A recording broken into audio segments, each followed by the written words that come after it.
Thank you everyone for attending our session during Microsoft 365 Virtual Marathon. This session is about Collaboration Hub. Let me first introduce myself. My name is Omar Desouki. I'm a SharePoint BFE based in Egypt. I joined Microsoft since 2015. And I'm passionate about artificial intelligence, SharePoint and Teams for sure. And that's our topic for the session, and Power Platform. And I have a co-presenter with me, Amr. Thank you, May. Hello, everybody. I'm Omar Ibrahim. I'm a technical account manager in Microsoft Egypt. I have been Microsoft since 2013, and I'm passionate about BI, Power Platform, and Microsoft Azure, and we'll be going through them today. Thank you, Amr. Okay. Today I'm going to talk to you about Microsoft Teams and some of the cool features that we have in Microsoft Teams. And then Amr will talk to you about Power Platform and how we can integrate all of that together. Okay, this is Microsoft Teams, and I believe the product has been lately very famous. So it's about chats, it's about meetings, calls, and sharing files and apps, like third-party even apps, and you can develop your own app and have it custom and upload your app. And then you can have even workflows embedded inside Teams. Okay, so this is how Teams looks like. Okay, and in this screen, and gladly lately it has been increased to to 9 people who can open their cameras at once. It was 4 and increased it to 9. And in the roadmap, it will be increased more than that by the end of the year, which is very good news as well. And in here, you can see in this screenshot, we are in the calls tab, I would say, for calling international calls, mobiles or landlines, and so on. And you can have even history for your calls or voicemails to come back to it.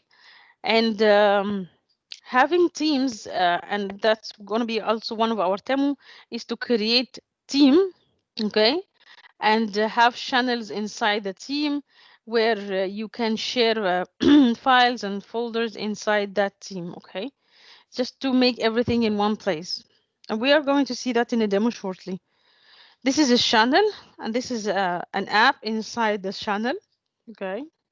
As you can see, let me highlight here what I mean is.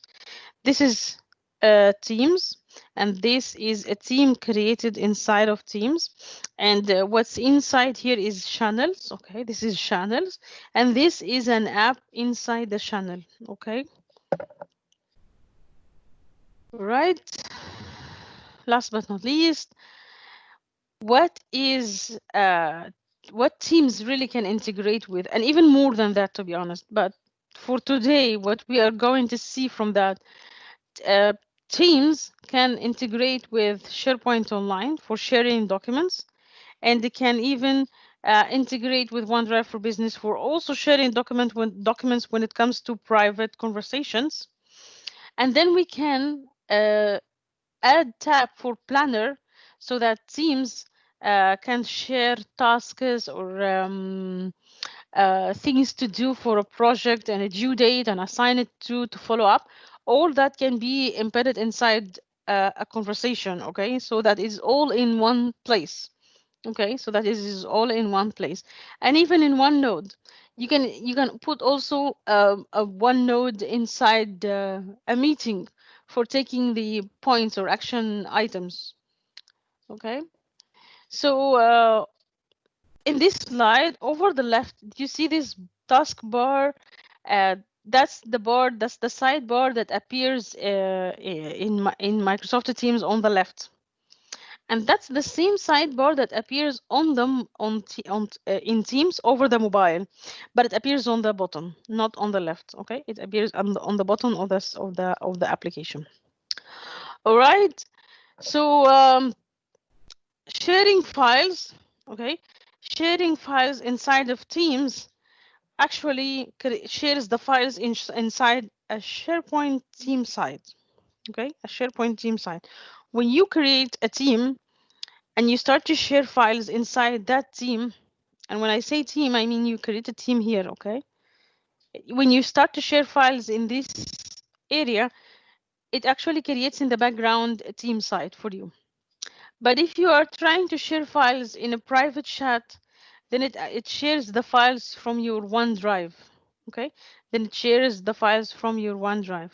In both ways, you can still do a co-authoring together in a document with the members of the team, or even with the one that you are chatting with one to one. What I mean by co-authoring is that I mean by two people can start to edit this document together, okay? And even see each other changes and comment on it and have even a separate conversation inside the document for the changes that they are doing. And we are also going to see that in a demo as well after a while. Okay, so we are trying to make it we're trying to make it very simple access to use to share your files as well. Even recovering the files, just keep in mind that when you delete files, uh, it will be in the SharePoint recycle bin. Okay, if you delete a file from a team conversation, it will be in SharePoint recycle bin because it was actually on the SharePoint side. Okay, yeah. Let us summarize this. Okay, let us summarize this again. In the sidebar on the left, there is files at the bottom where you can see recent files that you have viewed or edited. In Teams, you have opened any files or document, you will see that in the recent. And then you see Microsoft Teams, and that's whatever documents that was created or edited by any channel that you are into. Okay, it's not so. This is by you, and this is by the channels that you have created or edited. Okay, any document that was created or edited in the channels. Okay, you will see it here. Okay, that's for Teams, and then you have a cloud storage where you can even put third parties. Well, for the one that is by default is there is the OneDrive for Business. Okay, and for this one, you will see your documents that you have shared from your OneDrive here in this area. Okay. There should be a button here that does not appear in this picture for downloads. I mean, recent Microsoft Teams, and then there is download that doesn't appear here. Meanwhile, what downloads have is the documents that have been downloaded lately. So it will show you what documents was downloaded and in which date and so on.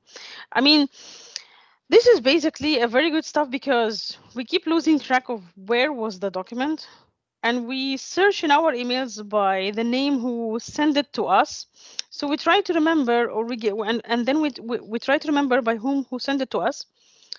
And then we filter the search in our mails by has attachments, right?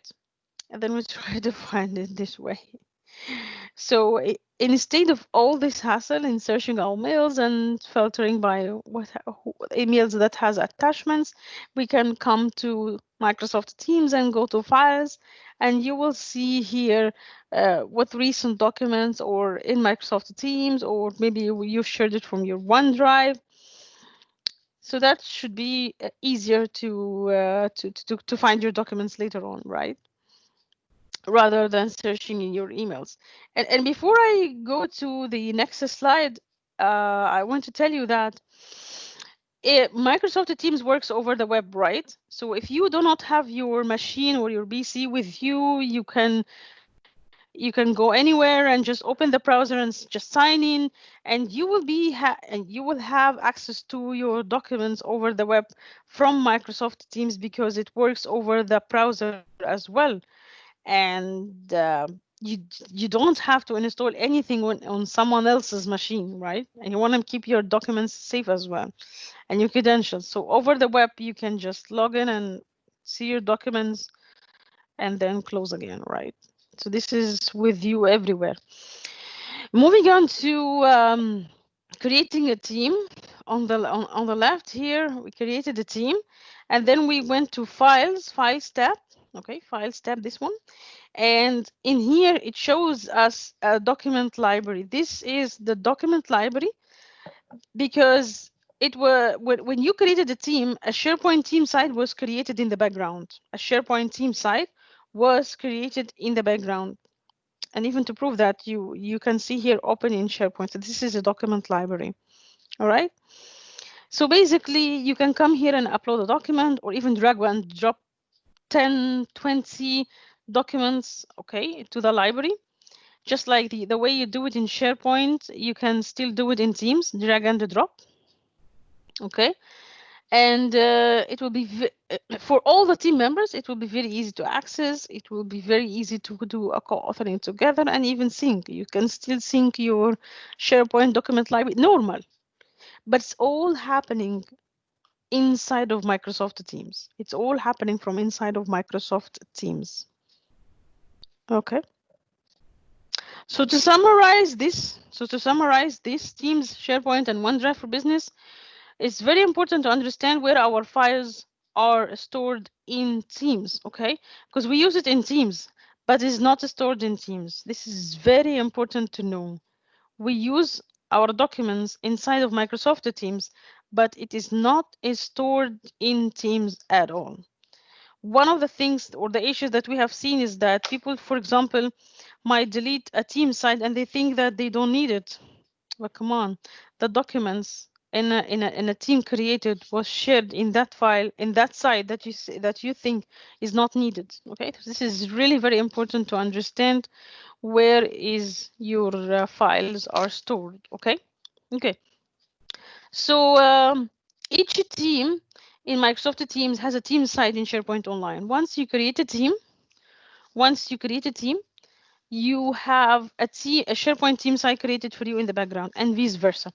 If you create a team site with the type of modern team site, it creates for you in the background a group of a 365 group, and in that group you may decide to have teams or not. Okay. And each channel in a team that you creates a folder within the default document library. Okay, creates a folder within the default document library. Any files that is shared in that conversation will be automatically added to that document library. Okay, and then for my security or permissions for permissions of accessing those documents, if you have edit permission, then you will have member permission in that team, and vice versa. If you are owner in the team, then you have full control over your documents in your SharePoint site. So it's automatically reflected within Teams, okay? There is no difference. It's only one location for permissions, okay? It's only one location for permissions. You do it from SharePoint, you do it from Teams, whatever. It is reflected here and there, okay? So it doesn't matter. If you are a member, you are a contributor in SharePoint. Okay. Let me rephrase that. When I say a member, it's the wording means in SharePoint that you are a contributor, and the wording also means in SharePoint that you have edit permission. Member, contributor equal edit. Owner equal, it's clear. Owner equal full control, okay? So owner can delete a site. Member can just delete a library. So it's less. What they can do is less. Okay, the members are less what they can delete. And meanwhile, we need every member to be able to edit the document and co-author on it and start editing and working on it. That's when it comes for Teams. Okay, what happens in the background? Our documents, where is it actually stored? Is it stored in a SharePoint team site?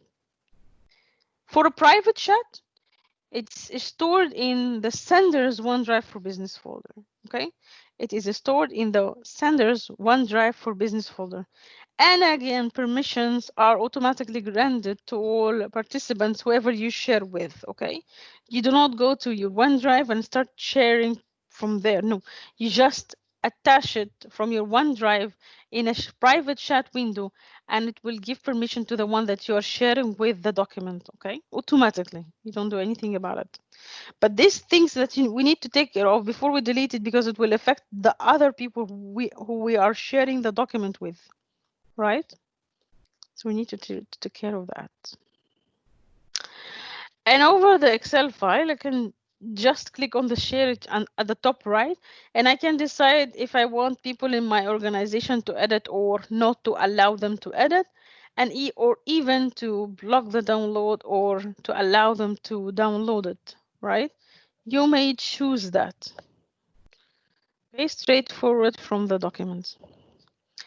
So one of the things that we need to understand is that Office 365 groups, we have something called Office 365 groups inside Microsoft 365, where we create group as a centralized location, and then we share that group between different products, between SharePoint, Exchange to have a shared mailbox, and with Teams, so that we have one location for the members and the owners for a specific group.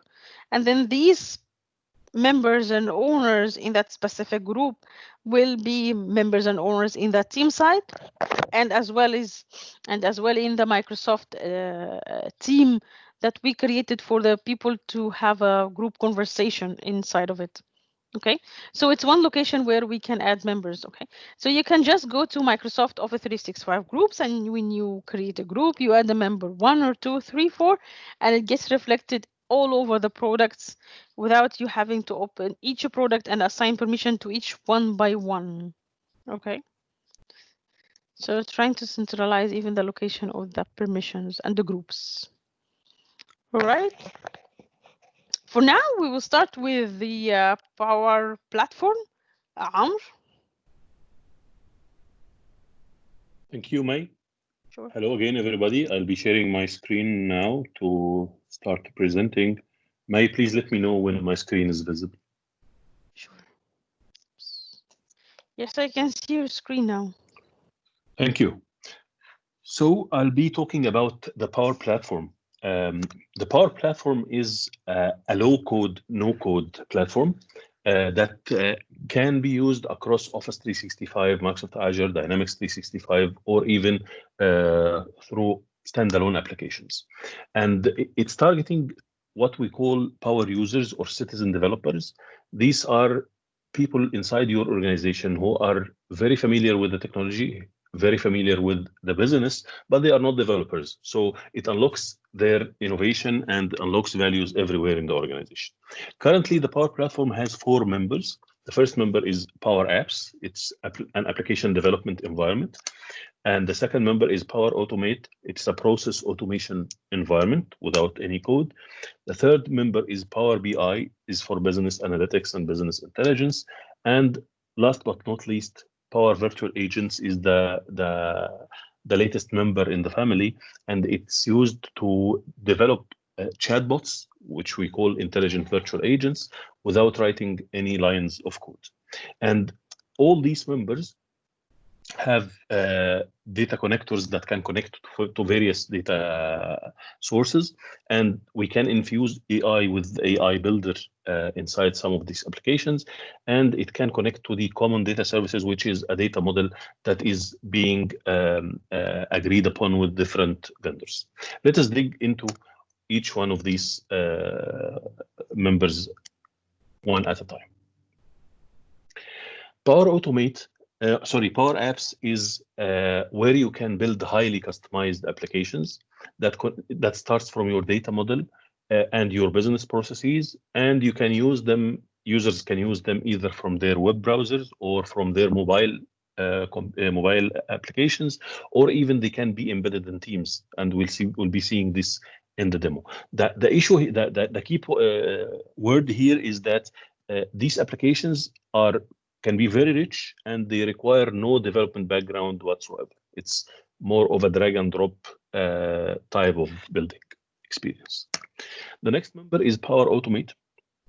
Power Automate used to be called Microsoft Flow, but it's now called Power Automate. Power Automate is a business process automation engine, a workflow engine. As you can see in the screenshot at the bottom here, it consists of different steps. It supports branching and looping, and it's a drag and drop environment. It doesn't require you to write any code again. And it's very, very powerful. Actually, it can connect to your data sources or your applications which are on premises or on the cloud. And we'll be seeing this shortly. Power BI is where you can gain insights and unlock hidden gems and hidden values inside your organization's data sources. It can connect to a multitude of data sources. It has the ability to analyze data and to develop interactive reports and dashboards where business decision makers can unlock hidden knowledge or hidden information in their organization's data sets. And again, it can connect to data that is inside your organization's hoster through a gateway, or it can connect to the data sources in the cloud by Microsoft or even by third party. And lately, in the last 1 year or so, we have been infusing AI, artificial intelligence, within Power BI so that you can utilize artificial intelligence algorithms to gain more insights and more credible insights in your data. Power Virtual Agents is a drag and drop environment where you can build virtual agents that again connects to your business applications through if your application has an API touch point, then the Power Virtual Agent can connect to it and can do some actual actions inside your own applications if the customer who is interacting with it requires so. As we said, there is a huge range of connectivity. We have more than 270 connectors now that can connect to the Power Platform to cloud services, files, databases, or web APIs. And through the on-premises data gateway, you can connect even to your data sources that are hosted internally. And if all these connectors are not enough, you have the freedom to build the custom connector for everyone in your organization to leverage. So it's a very flexible platform. To summarize, Microsoft Power Platform has these 4 components: Power Apps, Power Automate, Power BI, and Power Virtual Agents, and it connects to different data sources inside or your organization or in the cloud, Microsoft or third-party data sources, and it is directed mainly for the Power users where they can leverage their knowledge of technology and knowledge of business processes and unlock their creativity. It's very easy to start. If you haven't started yet, please go to powerplatform.com and start your trial there. It's after seeing the demos, I think everybody will be excited to use and try the Power Platform. Please feel free to do so, and you'll enjoy it so much. Thank you. This is our presentation. Back to you, May, now for your demo. Thank you, Omar. Let me know once you can see my screen. I will start by sharing my screen. That's the part I love when it comes to demo rather than slides, to be honest. Meanwhile. Okay. Yeah, I can see your screen now. Okay. Okay, perfect. I'm ending the presentation mode and we'll start with Microsoft Teams for the demo. Okay. We have a demo tenant here, and in that demo tenant, over the left, you will see I have Microsoft Teams opened on Edge on the browser. Okay, because basically I'm using Microsoft Teams, a client for communication with Omar and recording and doing the session, right? So for the demo purposes, I'm using Microsoft Teams over the browser. I want to start my demo by creating a new team, and I will ask Amr to join us as a member. I will start building this team from scratch. Let's just give it a name like IT department. We have one. I call it IT department. We have the HR. Let me call it finance. Finance then. Okay, finance department. And create. Okay, and I'm now creating a new team. What's happening in the background? Offer 365 group is created with the same name. A SharePoint team site is now created also with the same name. I'm not going to add Amr here. Instead, I'll be sending an email to the department and sending them a code to join the team. Okay, so from where do we get this code? Go to the team manage team. Okay, on the three dots here, click manage team, and then you go to the settings. In the settings, the first thing that you need to do to make everyone or the people in this department to join you, there is a team code here that you can. Amr, can you join us by taking this code and add yourself to the team created? Yeah, I'll do this right away. Thank you. And for that, once Amr finishes, let us know. We will see him as a member in the team. For that, I will need to make an announcement. For example, that from now on, this will be our communication in Teams. So for announcement, there is a very, very cool feature in the channels where I can post an announcement. Okay. We have example. We have migrated to Microsoft Teams. Okay. So from now on,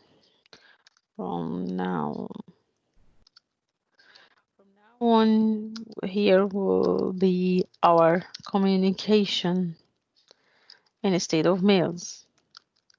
For example, right? Dear all, and then it goes on. Okay. I like to put a background picture for this announcement that I'm making to this department. And I can put, for example, the logo. Okay, done. All right, it looks very nice. Now let me send it. Hello, Amr. Thank you for joining the team. As you can see, by using the code, I can see Amr now joined the team, and I can find out more who joined it because Amr posted something, right? Maybe someone else joined it and did not post anything. I can go to manage team and see members. Okay, I find out more from here. I can change Amr to be an owner. Okay, and so on. So one of the things that I was talking to you about in the slides that when you create a team, your files will be shared in a SharePoint team site. So let's go to the Files tab.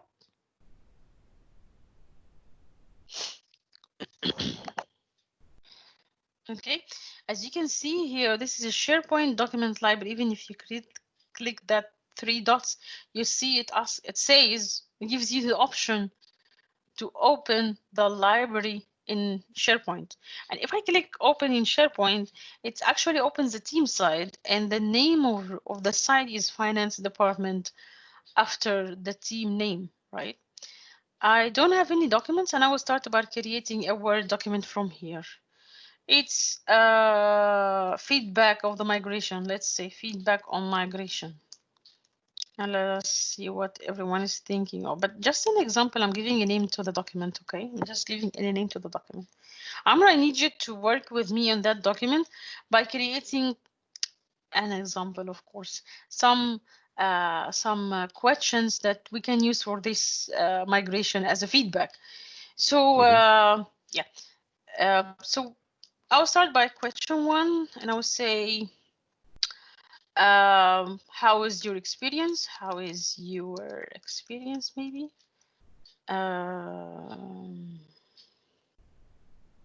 Question two. So right now, Amr is actually opening the Word document, and he's going to co-author with me. It's the feature is called co-authoring, and that means that there are two people who can work on the same document together. This is not a very new thing, to be honest. That was always there, but it was always in SharePoint, right? It was always in SharePoint, and now it is in Microsoft Teams. Now on the top right, we can see that Amr opened the document, and he has this document opened as well. And in a few seconds, we should see Amr typing a new question here or anything. So Amr is typing question 2. We can see his mouse even moving to the questions. Okay. Gladly, over the document at the top right beside the name, beside whoever is opening it. Oh, wow. You know what? I always had a bad internet in the morning, and now because this session is late at night, I can see you typing every letter. And previously, because of the internet bandwidth I had, I was seeing the sentence after it was written. You know what I mean? So it's so this is really very nice now. I mean, it's even better. It depends on your network. All right. On the top right in the Word document, I have I can start a conversation with Amr by talking about how many questions. Hey Amr, how many questions? Sorry, how many questions should we have? How many questions is idea to have a good feedback? Good feedback, yeah, I would say. Right. So this is like a private chat to the document, okay, dedicated to the document that we can talk open it, okay. Amr, if you receive this conversation on the right of the document, can you also reply to me?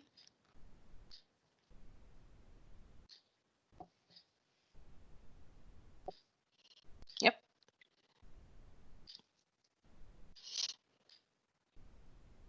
Oh yeah, thank you. Yeah, me too. Thank you for that. Okay, so I'm just showing you here the experience of using Microsoft Teams over the browser for creating a team, for the department, for the SharePoint site, for sharing documents, for co-authoring, for putting everything in one location. Okay. Great. Now let's close that. Thank you. Close. Going back. Okay. So now that we have this document, we can also start to sync it to our machine, okay, and or even download it.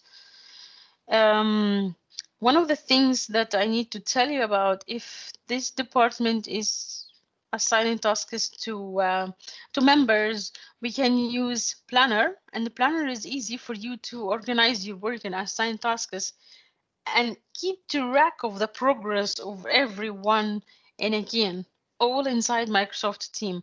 So, for example, we have closing the year, I would say closing the year project for the finance team, maybe. And we need to see how is everyone closing or their own project or their own year, and what is their progress actually is doing. For that, I will assign a task to Amr, and let me call it closing year document. Closing the year document. And we'll set a due date that closing the year like next month. By the way, that's when closing the year ends in Microsoft is 30 June. So I will assign that to Amr. And Amr, if you have completed that, could you mark it as completed? So yeah, sure. thank you so much. So Amr is actually going to mark this task as completed. And the nice visual about that we are going to see it here. It changes to completed. You're not going to refresh a page or anything, right? I just received it now. Okay, perfect. I'm opening it. Okay.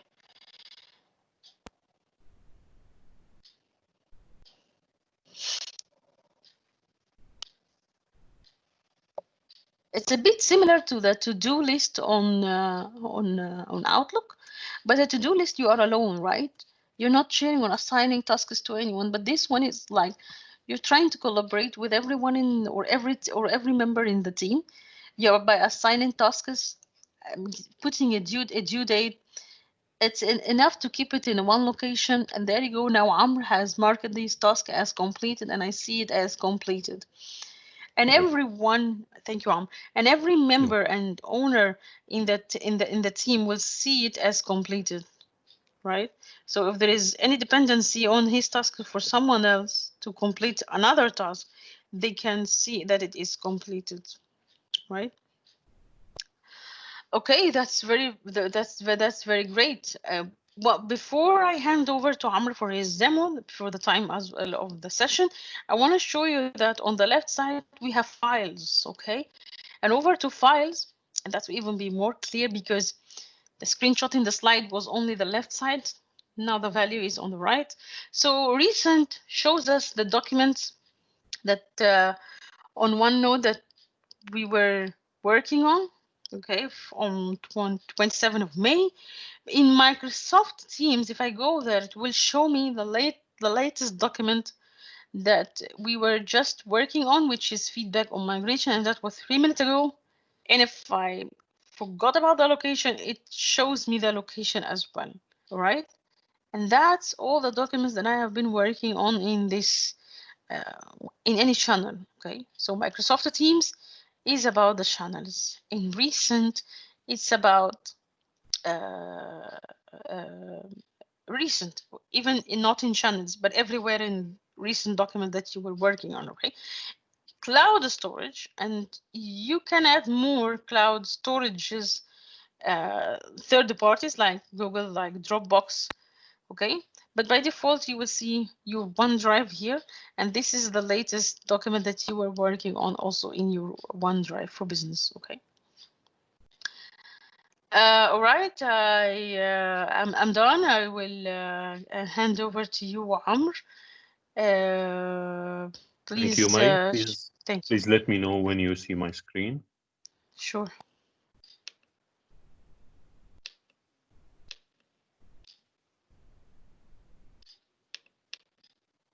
Yes, Amr, I can see your screen now. All right. Thank you. Hello Sure. again, everybody. I'll be impersonating two persons in iDemos here. This is the Office 365 account of the user that is called Amr Ibrahim, who has been doing the tasks with May in her previous demo, and you can recognize it by this green theme here. And this is the HR, another account. The HR account will be using it for some vacation approvals in our demo as well, and you can recognize it by this wavy theme up there. So let us talk about a little bit about the demo here. This is a SharePoint site, and it has a SharePoint list. It's about vacation requests. This list is where employees can place their vacation requests. There are some types of vacation requests, 4 types actually, and in each vacation request, the employee specifies when he or she wants to start their vacation and for how many days.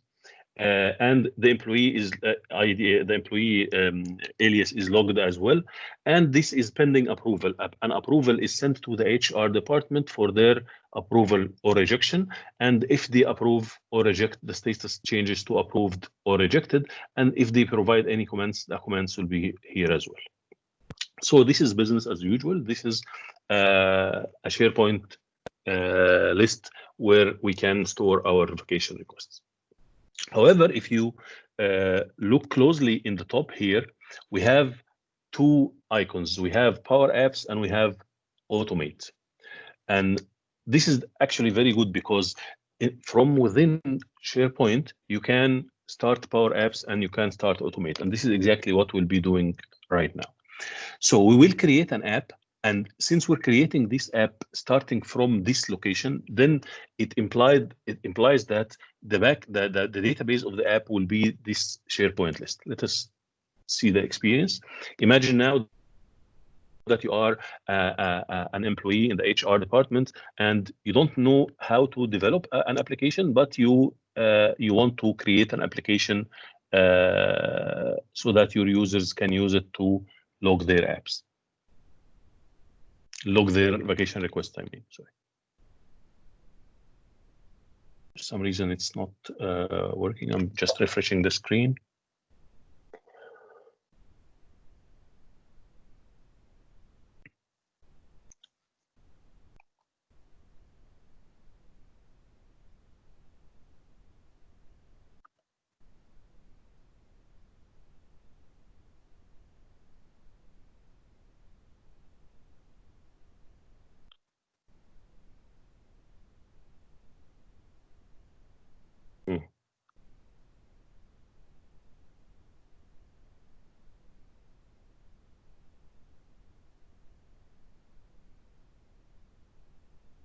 Sorry for this.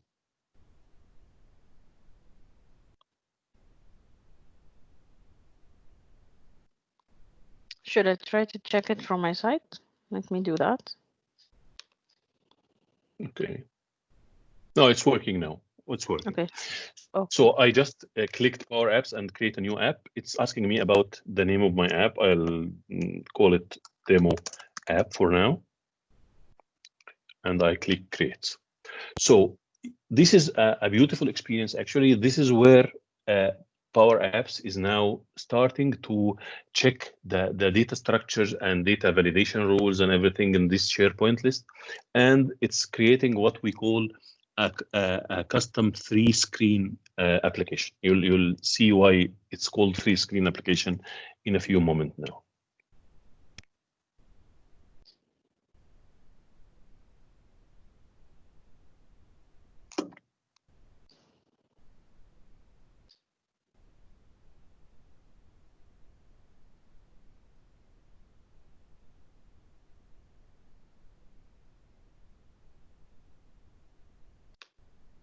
Just keep an eye on the left side of the screen here, because it will be building some new stuff there.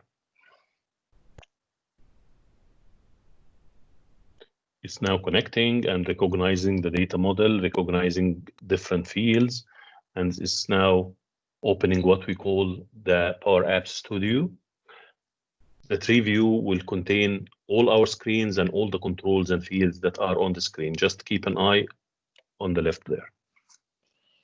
Amber, I want to add something here. You know, Yeah. Power App Studio is for you, for everyone. Is going to be on the browser.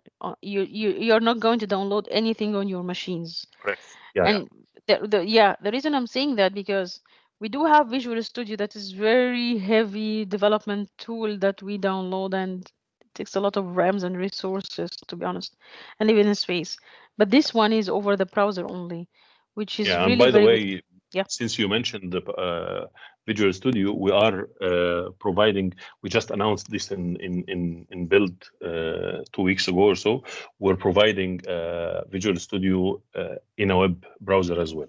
This is a new experience that will be available to all the developers across the world. Wow! So, thank you, Am, for letting yeah, us know that. you're welcome.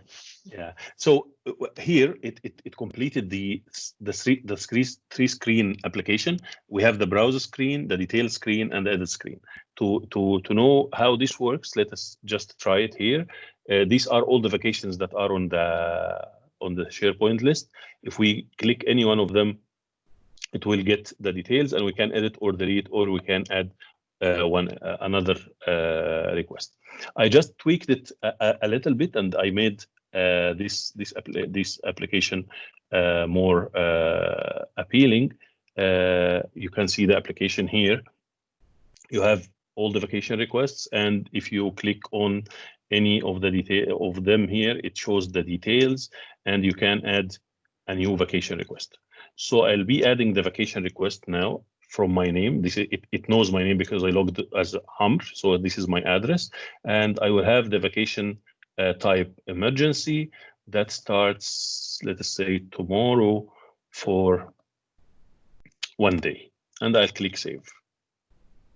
It's saving. It's saved now in the back end, and we'll check this shortly. I just want to mention something good. Since this is an app that I built, I can just go here in the files menu and click share. When I share this, all the users in my organizations whom I share with can have this application on their mobile. And I'll show. I recorded the experience from my mobile. This is a video recorded from my mobile. You'll see me opening here. I'm opening the Power Apps app on my mobile. This is the application that's called Vacation. It's loading. These are all the vacation requests in the SharePoint list. They are loading now. I can go through them. This is the actual experience of the mobile user.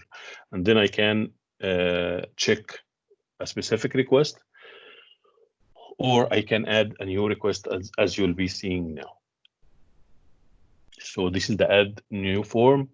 I'll specify the vacation type. I will specify the date. And I can specify the number of days and then click the checkbox, the check mark sign for up there in the right to submit it.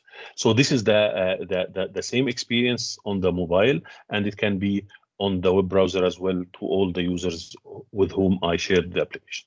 So as we did that in the browser, we can expect now that when we go to the vacations request list, I'll just sort by the start date.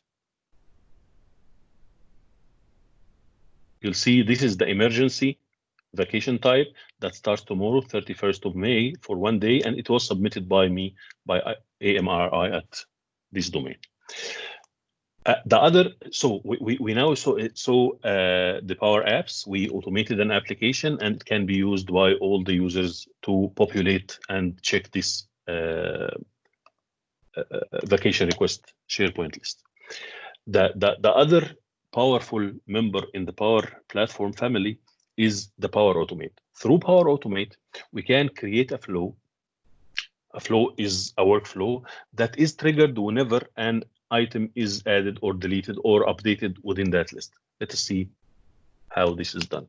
I just clicked Create Flow.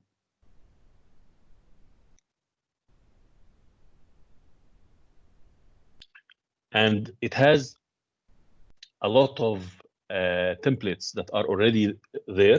Every flow has a trigger. So all the triggers here are from SharePoint, and they can, for example, you can start an approval when a new item is added. This is actually what we need. We need to, whenever a new vacation request is added to this vacation request list, we need to start an approval when this a new item is added. When I click there,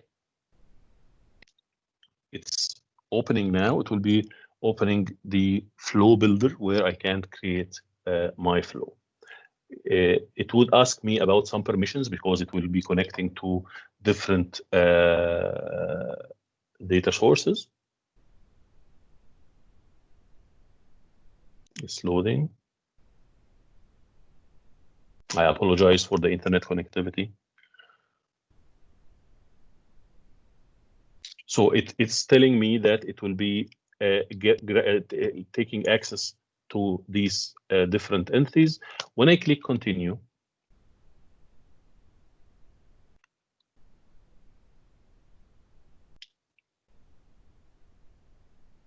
it will open a predefined flow.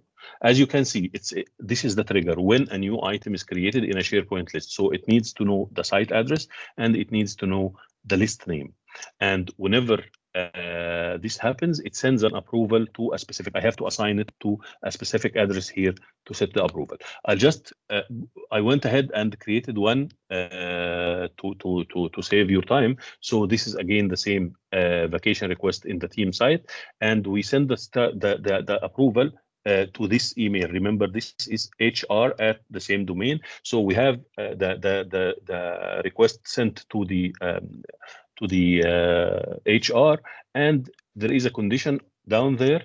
If the let's check it out. If the response is approved, then it will go to the left direction. If it is not approved, it goes to the right direction. In the left direction, it sends an email to the person who requested the vacation, and it tells them your vacation request of vacation type, the specific vacation type for this number of days was approved, and if any comments were provided by the approver, it sends them in the email body, and then it updates the item in the SharePoint list. Don't forget that it updates the item, and it puts the approved status and the comments, if any. And the same happens if it gets rejected on the right side, but the update is rejected rather than approved. Okay. Now remember that we had this, actually I had this flow up and running before I entered the new request in my app. So if we go and check the email of the HR system, of the HR, it has an incoming vacation request,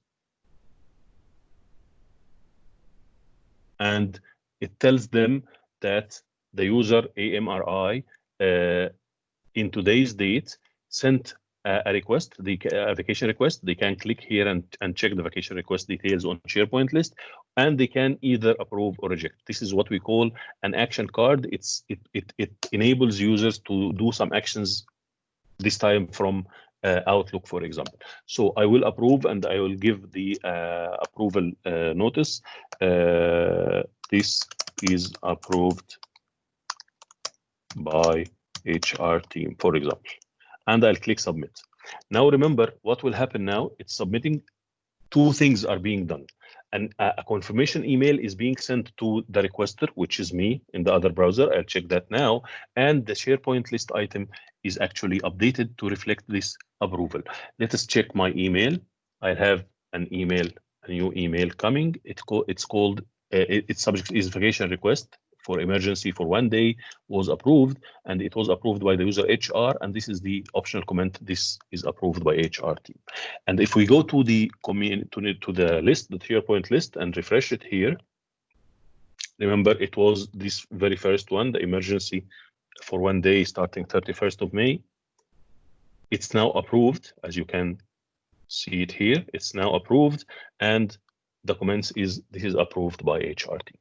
So far, as we saw, we had the SharePoint list. Starting from it, we created the application that can be shared by different platforms with all the authorized teams, and we created this approval request through Microsoft Power Automate.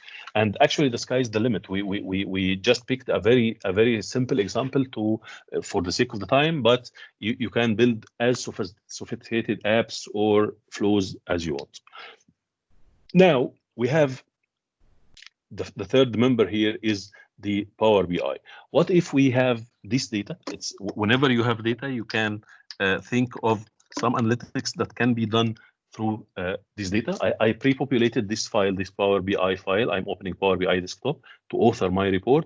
I pre-populated it with the some employees data. It's a very simple table that's called employees that has the username of the table of the user and the department in which this specific user is working. Now we need to connect to the SharePoint list to obtain our data for the vacation requests. And this is actually the very first thing we do when we use Power BI desktop. We connect to the data source. As you can see, you'll be shortly seeing, we have a very huge number, and it is increasing, a very huge number of data connectors. We can connect to any of these. Most of them are non-Microsoft actually. And of course, some of them are Microsoft. So if we go for online services here, and we go to a SharePoint online list, but it will be asking us about the site URL. Here is the site URL. It's now connecting and authenticating me. I'm logged in as Amr here, so it knows me. It's now connecting and authenticating me and checking all the SharePoint lists that are within this specific SharePoint site that I have access to, and it will provide a list to me to select from very shortly. Here we go. It's loading.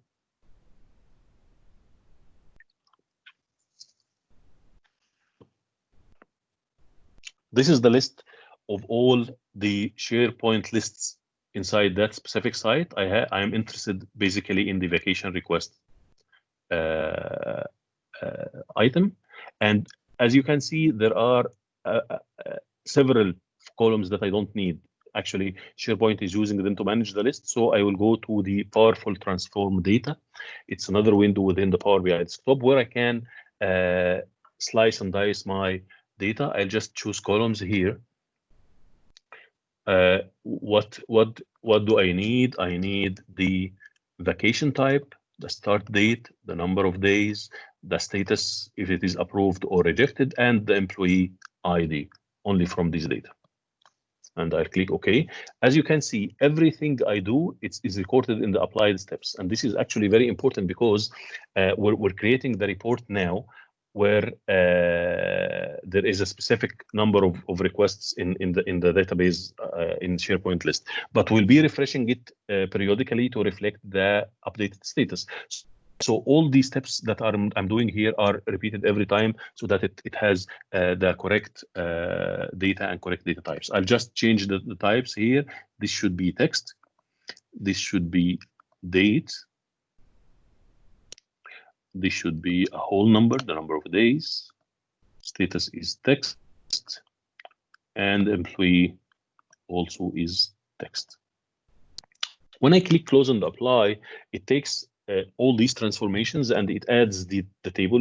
You'll see it here in the right away. It adds the table.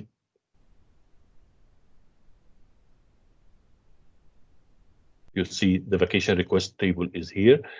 For the model to be correct, I need to make sure that each employee here in the vacation request table is actually a user in an employee in the employees table. I do this by dragging this to make a relationship. It knew that it's a user. The username is the employee here. So starting now, I can develop my report the way I want. So maybe I want to know the percentages of rejected versus approved requests. How do I know that? I just added this donut chart from the visualizations area, and I'll take the status and put it in the legend. It already knows it's approved or rejected, and the value will be the number of requests or the number of employees that made requests here. So I'll just make sure it's the count and I call it requests here. You can see that automatically it's it had this done. For the sake of time, I already have another report built earlier in the same data set. This is the same chart we had. I have another chart down there which is dividing the requests by the vacation type. We have these 3 vacation types so far, and the chart up there in the right is dividing the vacation requests over the different departments, and each of these colors represents a type of the vacation. And down there is the number of days requested in vacations by department. And up to the right, the most upright there, it's the total number of vacation requests in the database. And this is what we call a slicer. A slicer is a filter. We can actually filter the data. Say we need to start our report starting 1st of January this year. So I'll just go to 1st of Jan, and this is where the magic happens. This is the great value of the Power BI. It filters everything. So starting 1st of January, we had only 13 vacation requests.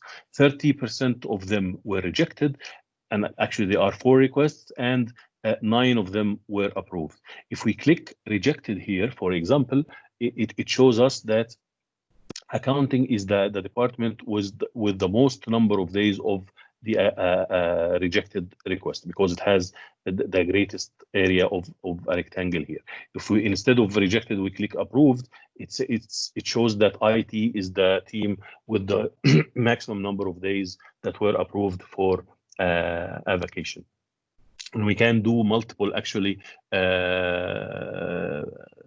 multiple filters. I can click control control click emergency in the bottom there. So there is an approved emergency vacation request, only one vacation request that happened to be in the marketing department for only 1 day, and so on. So this is really powerful. When I'm done, I click save and publish, and when it is published, then I'm ready to share this report with my colleagues, either through the Power BI website, or even better, through the Teams site. Let us check here what we have done so far. As you know, I'm a member of several teams. I've actually created a team here. I called it vacation. I created it earlier, and some employees, actually May and the HR department, are members in that team as well. So I'll now add, and this is actually the power of Teams. As May showed you earlier, and I'm showing it to you now, you can add as many channels, as many tabs as you want in the channel. We have a huge number of apps here. May showed you how to add the planner, for example. I'll show you how to add the Power Apps and the Power BI. You can add a Word document, you can add a website, you can add a SharePoint site, you can add even, if I click Manage Apps, we have a huge list of apps that can be added either by Microsoft or by third party, or you can, even if you are a developer, you can develop your own apps and put them pin them into a specific team. So it's now, I clicked Power Apps. I'm trying to add the app that I just created, the Vacations app. What it's doing now, it has been authenticating me, and it found me having two apps: the demo app that I just created in this demo, and the vacation that was ready. I click Vacation, and I'll save it here. Let us see what will happen now. It added a new page here. It's now loading, and I'll be having the same experience that I had either on my mobile or on my browser from within Teams. Here is the application again. I can add a new vacation request. I'm sorry, I just clicked more than one time, and I can determine the vacation type, and I can determine the starting date and how many days. It's the same experience. I'm just not going to save it for the sake of time, but it's the same experience. And this is the beauty of Teams. Teams is becoming the platform for everything. You can have your most important stuff here. You had your files in the files section. You had all the posts, the historical posts that has been going through the team, so you can get back to it. Or if somebody new joins the team, he or she can check all the history if they are allowed to, and so on. And now I will pin Power BI. Again, it's authenticating me. It's checking the workspaces I had. I have a workspace that's called Vacation, and I uploaded earlier the vacation report on there. When I click Save here, it adds a new Vacation Reports tab. It's loading the Power BI now. And by the way, this is not my only view. I'm Amr here. I'm wearing the hat of Amr. But if we go and check, for example, our HR team, you'll see it's telling them there is a new tab that's called Vacations. It's the app, and a new tab that's called Vacation Reports is the Power BI report as well. It's opening it for them. It opened it for Amr here, and it's the same experience. I can filter, I can cross filter, I can do whatever I want to do. Again, this is showing you that Teams is being the platform. We are at Microsoft, we are expecting that people keep using Teams more and more, because it has everything you need within your team or teams. Thank you so much for your time. I hope you found it joyful. Please go ahead and start using Teams and start using Power Platform, and I think you'll unlock a lot of values in your organizations. Thank you very much. Back to you, May. Thank you, Amr, for your demo. Thank you. It was great. Thank you, everyone, for attending our session. I hope you have a great day. Thank you, everybody. Goodbye. Bye.